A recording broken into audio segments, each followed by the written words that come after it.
this item. Thank you. My name is Ed Steinfeld. I appreciate you bringing this back up, by the way. Thank you for bringing this back up. I think that the thought of giving council members benefits after you've served, let me just start with the quote that Mr. Dictorow said the last meeting when you passed it. He said it's a form of compensation and the council members were grossly undercompensated. You kind of just repeated that with the nickel an hour thing. Well, no one forced you to run for council. No one forced you to do this. This is something that you chose to do on your own. And serving the public is exactly that. You're a public servant serving the public, and once you're done, you're done. You knew what the pay was before you ran, and you continued, and if you're second, third, fourth, whatever, however many years, you know what the pay is. You know how low it is. Another thing, when you passed this, I think you had just gotten a raise, right? No, the raises don't go into effect until December. Okay. I'll be gone. Okay.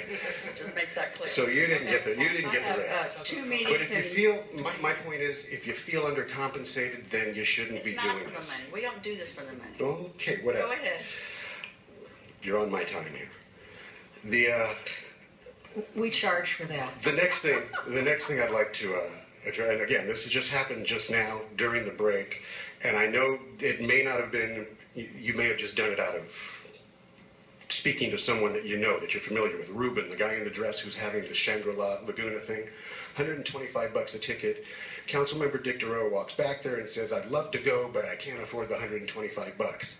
Well, to a guy just sitting there, a citizen, that sounds so inappropriate. It is so the wrong thing to say. If you're a council member, then you keep your brokenness to yourself.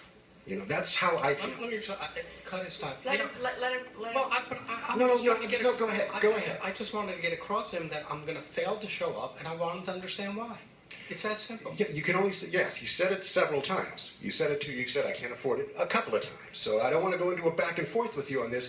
Either way, if you only said it once, it's inappropriate and it reeks of impropriety. Maybe you shouldn't be overhearing other people's conversations. How can I? Well, maybe you should take the conversation outside.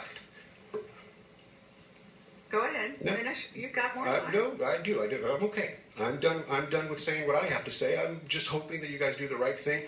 And again, you may not have consciously wanted to do anything inappropriate, but it was. It sounded bad to a guy just sitting there. And again, I'm sitting in the council chambers. How can I not hear what's going on right next to me? Thank you.